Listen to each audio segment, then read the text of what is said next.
Hey guys, it's Paul, combat veteran, MMA fighter, YouTuber, and today we are checking out some, not all, because it's an hour and a half long, but some of the Overwatch animated shorts.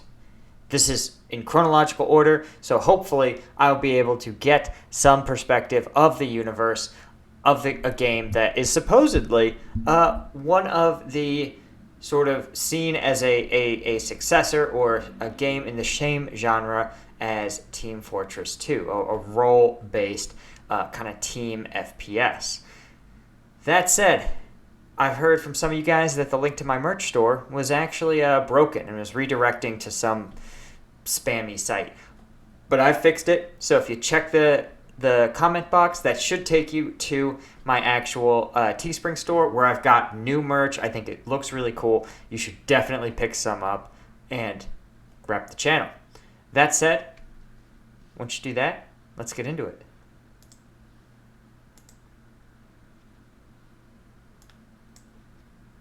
Oh, Blizzard. They're in trouble lately, aren't they?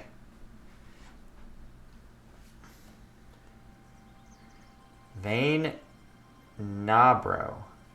Real person? I imagine real person.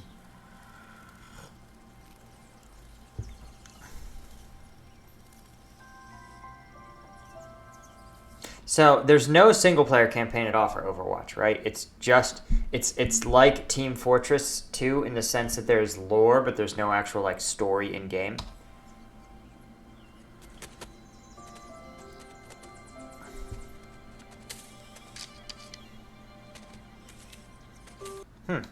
Are there ground nesting birds? I mean, there are, right? But is this one of them?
Alright, this is just weird. This is just weird.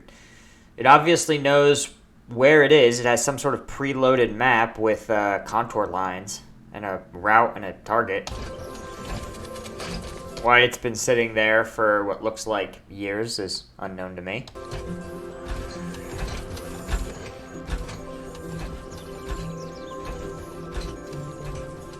Also, I love how there's a path. Maybe this is like an old road or something.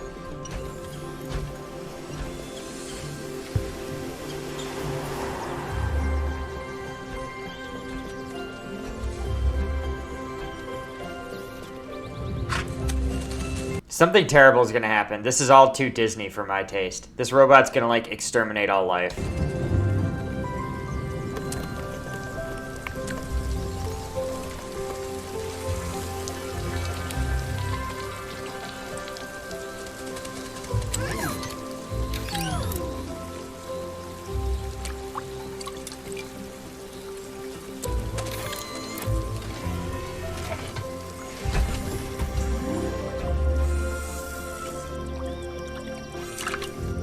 This thing landed like a national park? This is all so scenic.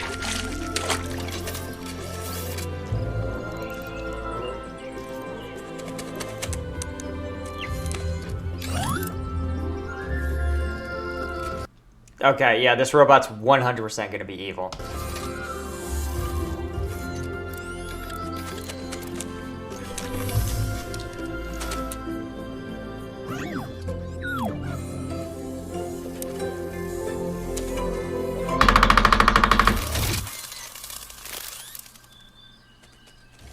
Does the robot have PTSD? Is that a thing a robot can get?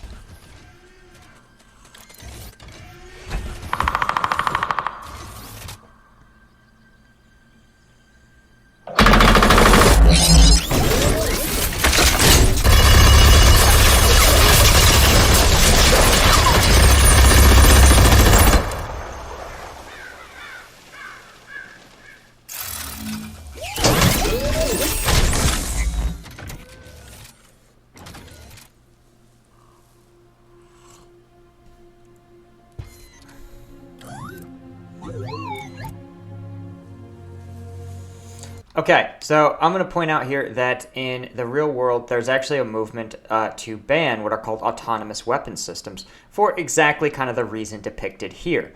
And the definition of an autonomous weapon system is a weapon system that can make the choice to kill a target without a human being making the final say. Now, the fear is exactly what this demonstrates, that an AI system, no matter how well programmed it is, can make mistakes, and it can make mistakes both confusing a civilian for a combatant. It can make mistakes in terms of precision, and it can make mistakes in terms of scale. Again, what you saw here, which is even if it was a threat, it didn't identify the threat. It just responded to what it believed was the sound of a threat. And in the process, killed, of course, a lot of unintended targets, dealt a lot of collateral damage.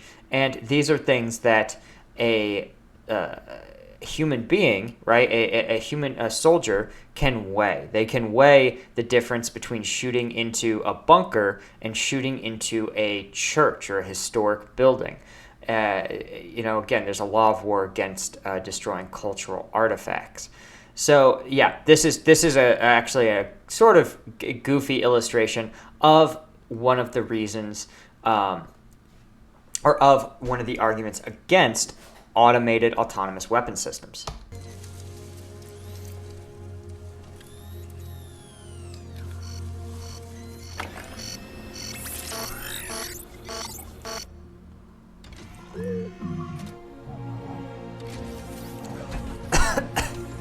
Yeah, it's just interesting. It depicts this robot as having feelings, which, again, you wonder about, could you program a robot with feelings? And then you're getting into these real emotional questions of, like, what is an emotion? What is a feeling?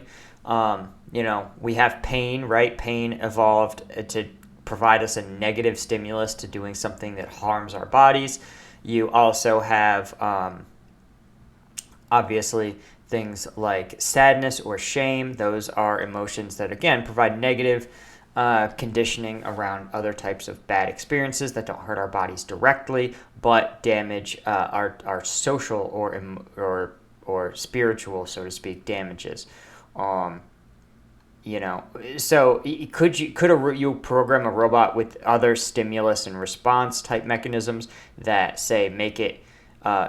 say reward the programming when it does something, achieves an objective, and gives it some sort of negative feedback when it doesn't? Is that an emotion?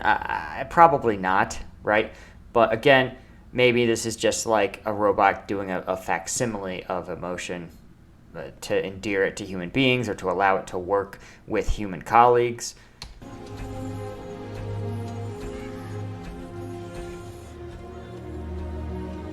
It's interesting. They are actually experimenting now with simple home automated robots that are both caretakers for elderly people, doing things like reminding them about their medications and being able to offer them assistance should they fall or need to call or communicate with someone.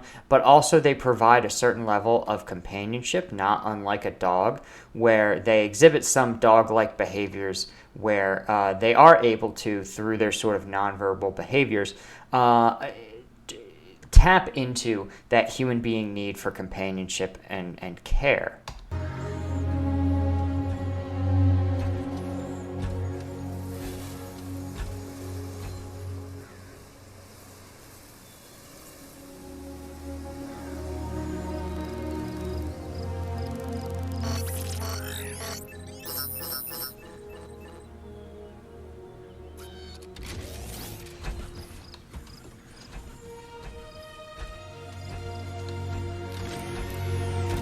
Also, the real story here is this guy's power source.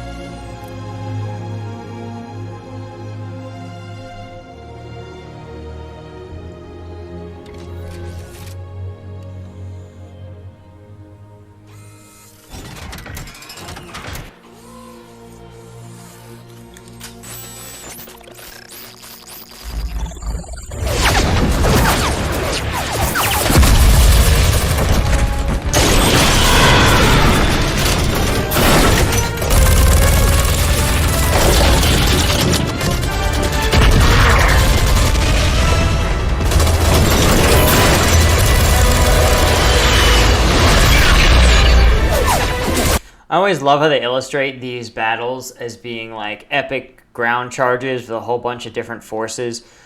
Generally, these. I mean, it's tough to say, right? No one can really speculate about what a futuristic battle will look like because technology dictates tactics.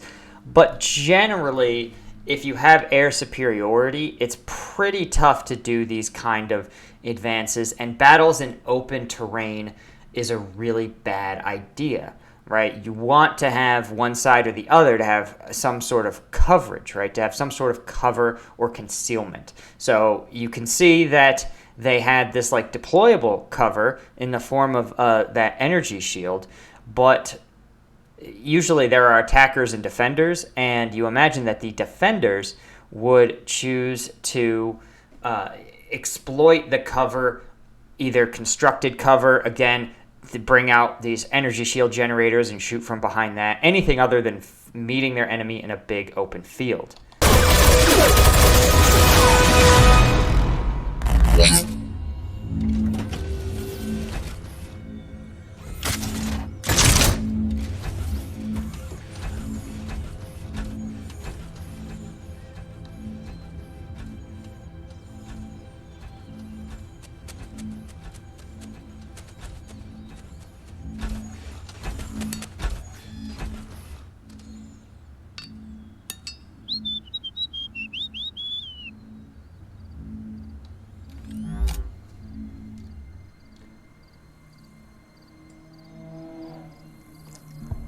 So is Overwatch set in some sort of like post Skynet society? Like they had the Skynet fight, human beings won, and now robots bad.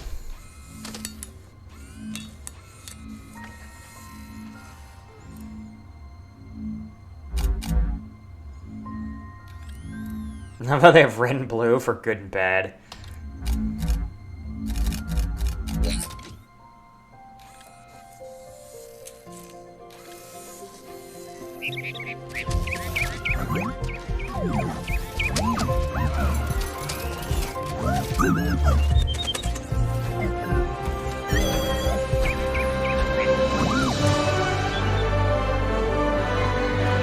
Yeah, still doesn't really explain what this character is or what he's doing, or I mean, I guess he's gonna go back in the woods and live like a robot because those people would still probably shoot him on sight.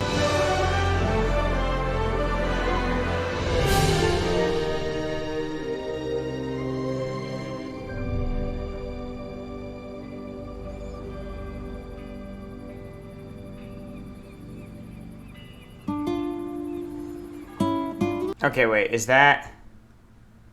Okay, that ends that one. All right, let's, do I have time for one more? Nah, let's pause it there, guys. Let's pause it there. Okay, that was interesting. I am not closer to understanding anything about the Overwatch universe, but it was interesting. But it was definitely interesting. Always fascinated when people give robots these like selective human characteristics. Don't always understand why that would be the case. I always struggle to understand why a robot would be programmed with human-like feelings and conscience, other than, I guess, as some sort of ultimate safeguard against harming things, harming people. But it is what it is. If you guys got other recommendations for shorts that I should check out. If you want me to do the next one, I think it's called Hero, let me know in the comments. And thank you again for sticking with me. Be sure to check out the merch store, all sorts of fun stuff. And until next time, I will see you guys later.